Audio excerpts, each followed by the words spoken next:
Tidak pernah satu saat Mas Yana itu ketangkap atau melakukan kriminal terus ketangkap Kalau ketangkap saya belum oleh pernah pihak karena berwajib?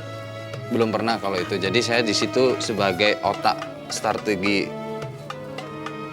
tawuran, terus pengeroyokan.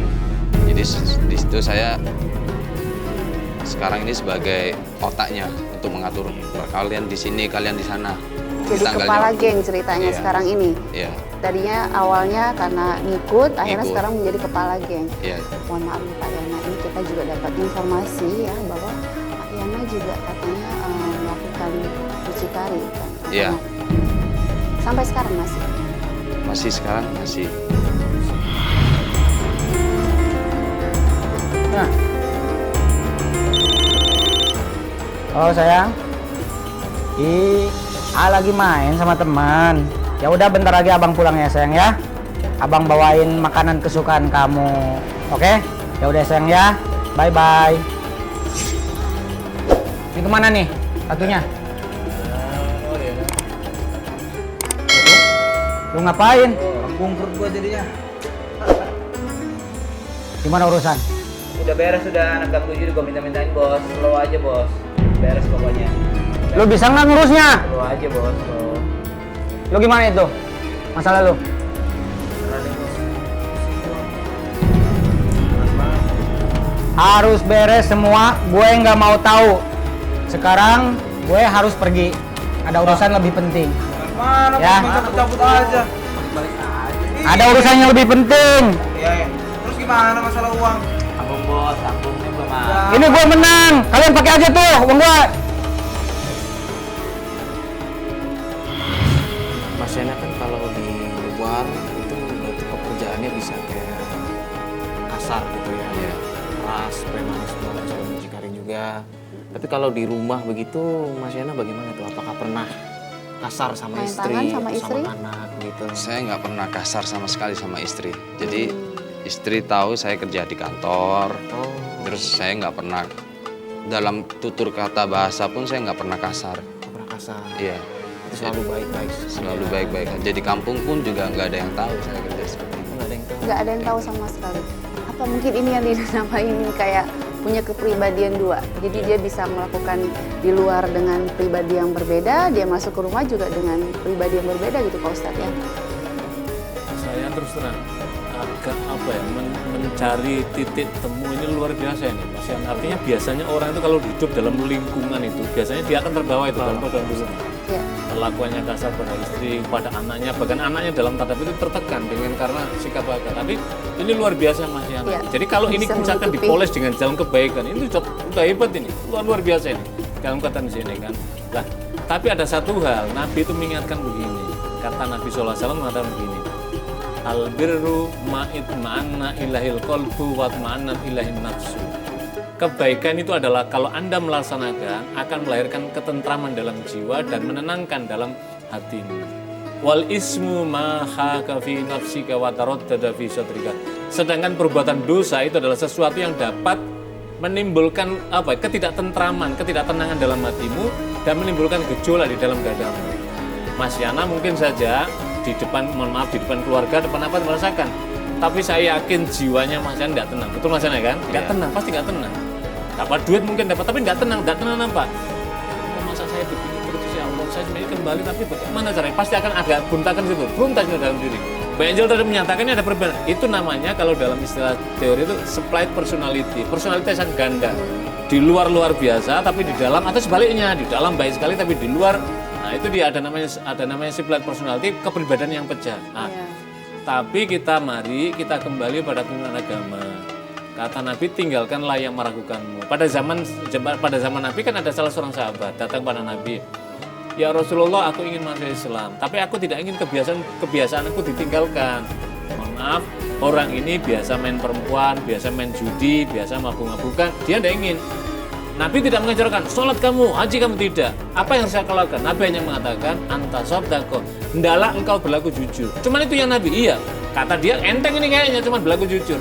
Dia kembali ke habitatnya. Kemudian ketika mau melakukan itu, dia berpikir, nanti kalau ketemu Nabi, kemudian Nabi bertanya, apa yang aku lakukan? Wah, nggak bisa kemana-mana. Akhirnya, sudahlah kalau kemudian Rasulullah, ternyata berat untuk berlaku jujur dan benar. Sudah kalau begitu saya menyempurnakan pada agama. Kelak ternyata ini menjadi sahabat yang hebat. Nah, apa pelajaran pada kita? Mari kita kembali pada tuntunan ini yang bisa menenteramkan pada hati kita. Apalagi mohon maaf kita ini mendustakan istri kita, anak kita. Tentu ini adalah tidak persoalan kecil tapi besar yang sampai kita usia tua pun kita akan menjadi beban. Maka Allah akan berikan jalan kalau kita mau menempuh jalannya Allah SWT. Benar. Jadi bagaimana nih Pak Ustadz? Ini sudah ada niat baik nih. Ya. Cuman bagaimana mungkin cara Pak Yana ini menyampaikan ke istri biar istri juga bisa menerima dengan baik. Lalu juga mungkin bagaimana cara Mas Yana kan tadi pengen bilang bertobat ya. Iya. Bertobat, buka usaha kecil-kecilan. Itu bagaimana cara yang Ya, benar? niatnya ini sudah bagus, tapi sebenarnya saya ingin berikan contoh ya analog dari selain Kasmaran. Jadi kami dengan teman kami di Surabaya itu punya pembinaan. Pembinaan pada siapa? Para tunasusila yang ada di Kerembangan, daerah Kerembangan Surabaya. Sekarang kan menjadi ada tulisan kampung santri kan. Ya. Dulu asalnya kawan yang relawan ini, kemudian membina mereka sampai kemudian bertobat. Tapi kan orang tidak serta merta mari apa, kemudian dikasih modal untuk usaha buka apa kecil-kecilan jualan warung kopi, macam-macam bakmi dan seterusnya lah pendek kata. Kemudian salah seorang kawan ini, Ustadz Sendiri sana kemudian bertanya kepada salah seorang, Mbak, dibandingkan penghasilan Anda sebelumnya, mohon maaf, buka lapak di situ dengan buka lapak yang halal ini kan, oh tinggi di sana Pak, bisa 10 kali lipat di sini. Kemudian pertanyaan Ustadz berikutnya, tenang mana di sana mendapatkan uang yang banyak dibandingkan dengan dari jualan kopi dengan jual diri tadi. Jual diri tadi dapat duit Pak, tapi setiap kami pulang tidak pernah tenang kalau ibu saya bertanya, saudara saya bertanya, dan seterusnya. Dan setiap ibu saya, saudara saya mau datang ke kota ini, saya tidak pernah mengizinkan karena takut ketahuan pekerjaan saya. Terus sekarang bagaimana? Saya sekarang ini meskipun kecil 1/10 dari sebelumnya, tapi saya tentram, damai, pulang juga bisa nyaman. Lah, ini Mas Yana ini sudah ibaratnya kalau di halaman itu sudah masuk ini, sudah mau membuka gerbang, sudah di gerbang. Cuman belum ke teras, belum masuk ke alam, belum sampai pada di rumah. Sudah Tapi punya niat, ya? iya, ini niatnya sudah bagus ini saya kira. Ini perlu disalurkan. Sebab apa? Kata Nabi SAW, setiap manusia itu adalah khotta'un, memiliki kesalahan. Wa khairu khotta'in at-tawwabin.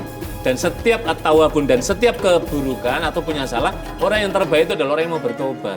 Ini sudah mengakui Mas Yana bahwa dunia hitam ini tidak baik, ini tidak menenteramkan, resah dengan istri, saya ingin kembali dan ini sudah ada niatan kembali membuka usaha tadi, inilah yang berhubungan. Persoalan berikutnya kan, bagaimana menceritakan pada istri. Ini memang tidak mudah dan tidak bisa misalkan sekali ini kemudian kita sampaikan kemudian langsung istri langsung menerima, tentu kita juga harus bersiap diri. Misalkan istri melakukan penolakan, beruntak, kecewa, itu kita mesti harus berbesar hati dan tetap menjaga lisan kita, jangan sampai melakukan kezaliman, apalagi tangan kita misalkan dengan kekerasan, tentu kita harus bersabar karena kita perlu lama tadi melakukannya kan. Tapi yakinlah kalau kita menempuh pada kebaikan, maka Allah akan membisikkan kebaikan pada istri kita akan menerima. Di dalam surat Al-Furqan, Allah SWT mengatakan begini, wa man taba wa amila sholihan. Siapa orangnya yang bertaubat dan kemudian melakukan kebaikan, fa innahu yatubu ilallahi mataba. Maka sama dengan orang itu mau bertobatnya kembali pada jalan Allah Subhanahu wa taala. Jadi Allah Maha menerima tobat seseorang ketika orang itu mau bertaubat dan Allah akan menunjukkan jalan kebaikan. Ya.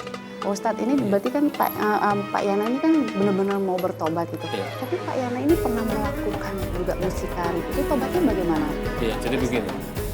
Seberat apapun dosanya, maka Allah mengampuni. Tapi apa syaratnya begini? Kalau di dalam kitab Riyadhus Shalihin, yang Nawawi itu menjelaskan ada 4 hal syarat untuk bertobat. Yang pertama, tobat memohon ampun pada Allah. Kalau ringan, ya istighfar. Kalau berat, ya maaf, itu berarti dari harta benda. Kalau kita pernah mencuri, dikembalikan. Itu salah satu tobat. Pak, tapi dikembalikan pada siapa? Tidak ada orang, berikanlah pada fasilitas umum. Kira-kira begitu. Itu adalah imbasnya. Yang kedua, berjanji tidak mengulangi perbuatan itu.